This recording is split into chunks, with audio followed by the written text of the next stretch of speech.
I'm now going to continue my video series on the review of Danica McKellar's Math Doesn't Suck book, which is this one right here, by covering the topic of telephones. Because in this particular chapter, Danica McKellar begins the chapter with a discussion of telephone conversations. In the 21st century, calling long distance in the United States is usually free. Depends on what you... I own a UMA myself, and you pay a monthly fee, and boom, there you go. You can actually, because you have internet, basically you could just use the Facebook chat or whatever. You can have basically free phone calls all across the United States. No problem. But when I was growing up, computers weren't that sophisticated, and that became the problem, okay? You could end up paying 11 cents a minute. Now think about that. If you were to talk for an hour, that'd be about $6. Now, $6 doesn't sound like a whole heck of a lot today. Back then, it was a lot of money. And you did not want to pay 11 cents a minute to talk to somebody on the telephone. Now, granted, some of these phone programs had times where it was like, if you called after 7 or 9 o'clock at night, the phone rates were cheaper. But even then, you didn't want to pay it at all. Okay, so with the advent of more powerful computers, the internet, and the fact that back in those days you still had some switchboard operators. You don't have the switchboard operators pretty much today. There's less than 50,000 of them today. Far less than 50,000. Probably a good 20, 25,000, even that. Within a couple of years, you're not going to see them at all. So if you have a switchboard operator, appreciate them because they're going to be going away real soon. Sooner than you think. So if you're trying to train for a switchboard operator job, might train for something else. Anyway. Now you got to keep in mind that this 11 cents a minute that you were paying, okay, you actually had to pay a monthly fee to own that telephone line on top of this. And that could be 30, 40, 50 bucks or more, depending on where you lived. Because remember, it's the guys repairing the phone lines that you have to pay. Even now, because we use all this internet, we have the cable repairman and you have to pay him. So you didn't get out of that. Okay? So computers have drastically changed the situation. Now instead of paying like 11 cents a minute, you're just paying for the internet line, and then you don't pay for anything else. Okay? Now, I will honestly tell you that until I graduated from high school back in 1989, I had a rotary phone. That is not a joke, folks. I did. After I moved out of my childhood house, that was it. I didn't have a rotary phone after that. It was either push button or now we got our smartphones, so it's now touch screen, so there you go. Alright, so anyway, the main reasons why everything changed was because, number one, we don't have switchboard operators anymore, so that disappeared. We have more powerful computers than the internet, and that is why you don't pay 11 cents a minute to call anybody anymore. Alright, but back in the 1990s, if you had internet, it was free to plug the dang thing in, okay, as far as that's concerned, because you just paid your monthly fee anyway. But here's the thing. You either talked to somebody over the telephone or you were on the internet. You couldn't do both. So you either drug in more phone lines or, well, you did. And then of course, if you had internet, which is fine, you had to pay for an internet service provider. And that could run you some money too, like it does today. But now it's just the internet service provider, and you don't have to go through the phone company on top of it. So that's you save a lot doing. You have no idea how much you're saving because of that technological innovation. Okay, so let's return to the subject at hand. Danica McKellar had to make a choice almost daily when she was younger. She could converse with her friends or do her homework. Okay. Which she also then had to decide whether she wanted to converse with her friends through the internet or converse with her friends over the telephone. Because remember, they didn't have the technology like they do today. So, Of course, she could have talked to her friends about her homework, and that would have accomplished 2 tasks at once, but outside of me, what young adult would want to talk to another young adult about homework? Go figure. Anyway, the main topic in this portion of Math Doesn't Suck is ratios. I covered the topic extensively when I discussed Euclid Chapter 10. Danica McKellar does not bring up Euclid at all in this book, at least not so far. Alright, now,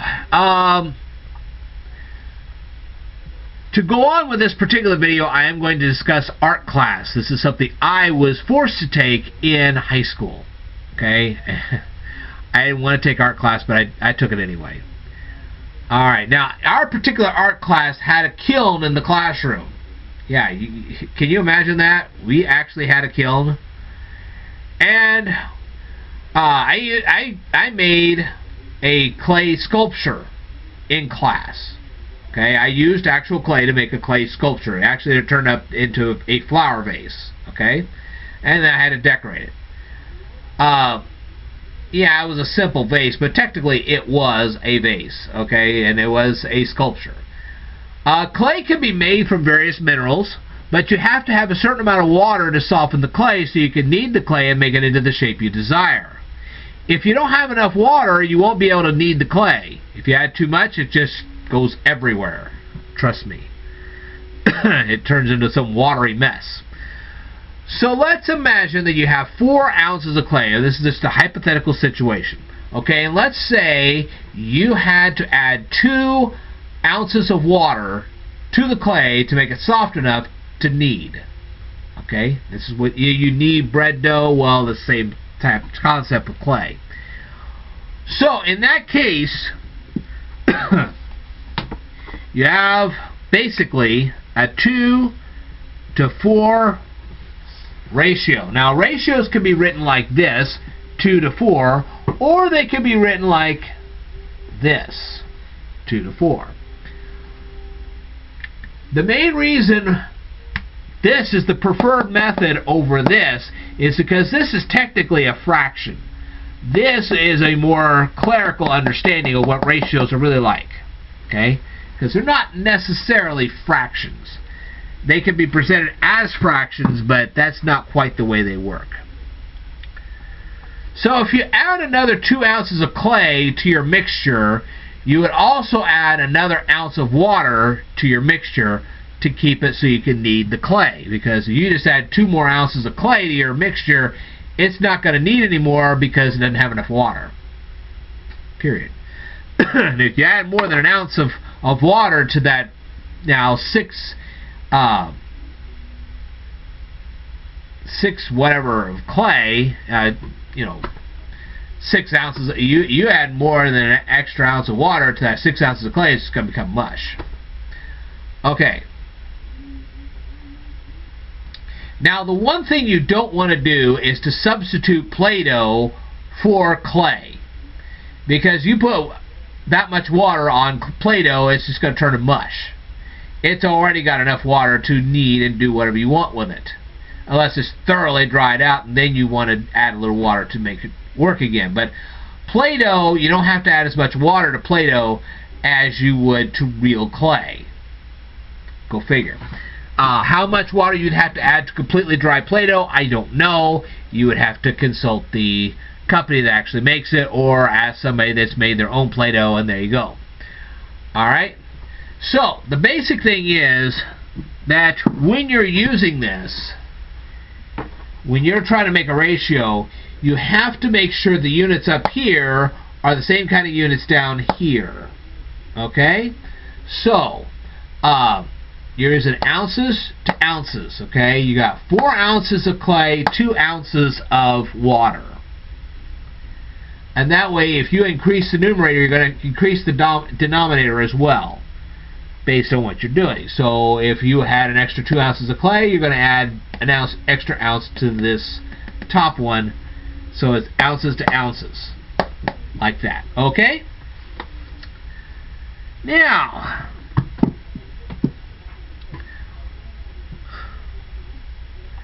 let's give you another example. Okay? Now let's say it takes you 1 hour to travel 60 miles.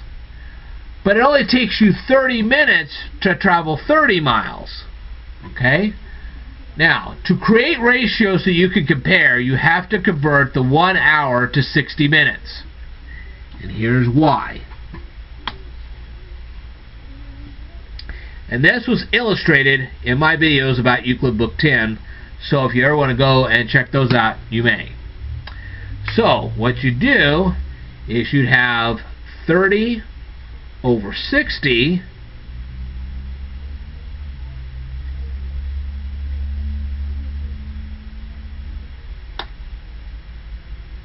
equaling 30 over 60. Notice that this is 30 minutes to 60 minutes, 30 miles to 60 miles. Okay?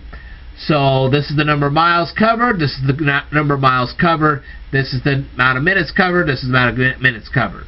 Okay? So the units are exactly the same.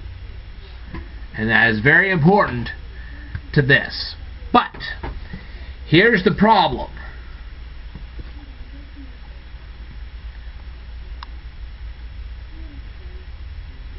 Okay? Now then, what they want you to do with ratios is to reduce this to the lowest common numerator denominator, okay? Because they want you to reduce all this. Alright, so instead of 30 over 60, you have a 1 to 2 ratio. Okay?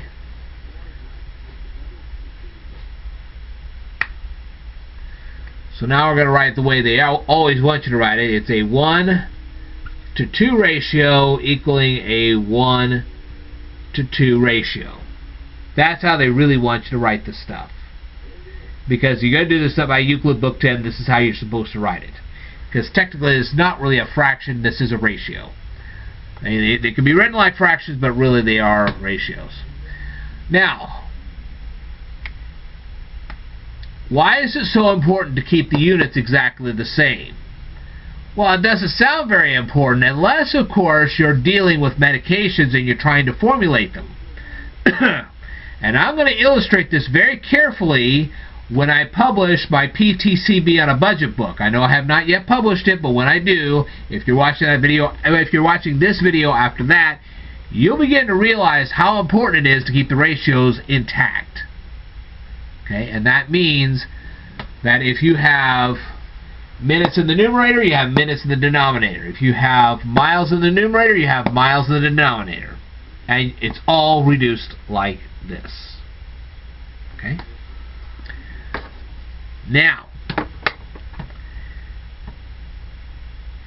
Danica McKellar continues this book of hers, at least this chapter, and she discusses lip gloss. She states that lip gloss doesn't last forever. That is absolutely true. So it's very important that if you use lip gloss that you determine how long it's supposed to last, and when you know it's not really good anymore, dispose of it properly. Don't just throw it in the trash can, recycle it or whatever, okay? And be cautious about sharing your lip gloss with anyone, especially siblings. If they're very sick, you can end up putting that illness right there on your own lips, mainly because they're sick and then you'll become sick too. So you don't really want to share sickness and on lip gloss. Ugh. But it could be as simple as a cold sore.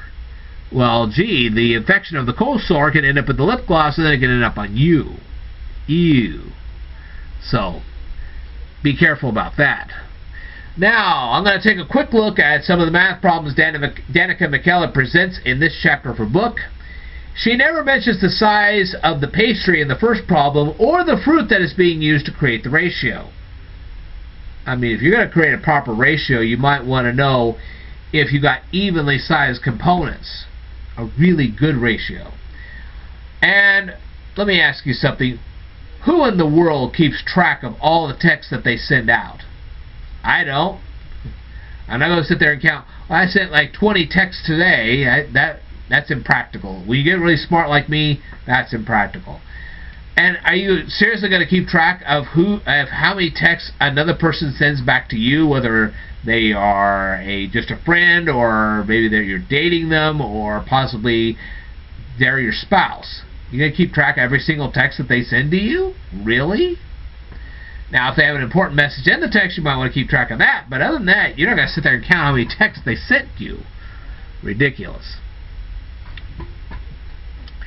It is also not healthy to keep track of every morsel of food that you eat on a daily basis unless you have some medical condition that requires you to do so. If the name Karen Carpenter doesn't mean anything to you now, you should research that name. Trust me, you'll thank me later. Danica McKellar compares her cosmetic purchases to her fruit purchases. Why? Wouldn't it be more practical to compare her cosmetic purchases between retail outlets? That way you can find the best price for the cosmetics you're trying to purchase. Personally, I feel tremendously bad that the term dumb girl has become a terrible slang term. Ridiculous. But I must also state at this point that contrary to popular belief, there are really dumb girls in this world, and there are ways to determine how dumb they actually are. And fake celebrity pranks of New York City, I reviewed that particular video on my YouTube channel. If you ever go check it out, you can go see that for yourself. That should tell you everything you need to know. Okay? That's... Ooh. Alright, how do you tell if somebody's really smart or not quite so much? Look at the friends that these people are hanging out with, and look at their interactions as well. Okay, they may play dumb to you. Are they going to do that to their friends? Really? You can tell not only if they're hanging out with these other friends, but what they're saying to these other friends as well. That'll tell you everything you need to know, really. Okay? Now, also observe their spending habits, and if you happen to be lucky enough and you gain their trust enough, they may be willing to show you, and this is extremely lucky. If you really get that lucky, congratulations. This usually doesn't happen, but maybe you'll get lucky enough and they may show you their credit card statements. That'll tell you everything you need to know about these people. You'll see how much debt they're in, how fast they're paying everything back, or if they even bother to pay anything back. You talk about if they can't really manage their money, that's pretty much their... Yeah. Now, if you're not that lucky, and believe me, you really have to gain their trust to do this, and you're going to have to work hard in the relationship to pull that one off. Okay, so you're going to have to devote time to this, really. And if you are not appearing honest and trustworthy to these people right off the bat, and continue to prove that to them day after day, don't even think you're going to get a hold of their credit card statement. They're not going to give it to you. I promise you that. But you might be able to, on the other hand, it is possible that in a casual discussion, without tipping your hat off, because you don't want to tip them off to what you're doing. Okay, you really don't. But maybe you have a casual conversation and you talk about maybe a purchase that they've made at some point, and maybe you're going to ask them politely and kindly if they're going to be able to pay it back, and how are they going to be able to do that. They might be able to answer you, but they may not. You are going to have to be very trustworthy and honest with them before you can get any kind of information like that from them. So really, this is going to be about your character, not necessarily theirs. So if you're dating a gal and you need to know this information, you've got to take the first step. Be trustworthy, be honest. Don't spread it around. Don't spread anything around. Don't be the gossip. Just don't do that. That's not nice. Okay? The final part of this chapter focuses on foreign currency exchanges. Okay, I'm going to say that again. Foreign currency exchanges. And this is very important, because if you are living here in the United States and you see a product in Italy and you know that the United States dollar is worth more than the Italian lire, I believe it is. you might be able to buy something in Italy through the internet and have it shipped here, and you might get yourself some incredible bargain. Otherwise, let's say you were trying to buy something from Great Britain and you know that the United States dollar is not worth as much as the Great Britain pound, okay, because that's their currency. You might not really want to buy something from Great Britain because it could be more expensive. Now, if you really want the item that badly, you could, but you're going to pay a heck of a lot of money for that. And that's just where ratios come in pretty handy. Okay? So, there you go. Alright. So, that's the end of that chapter. Thank you for tuning in. If you want to leave some comments down here below. I will tell you more in future videos, so I'd like for you to stay tuned.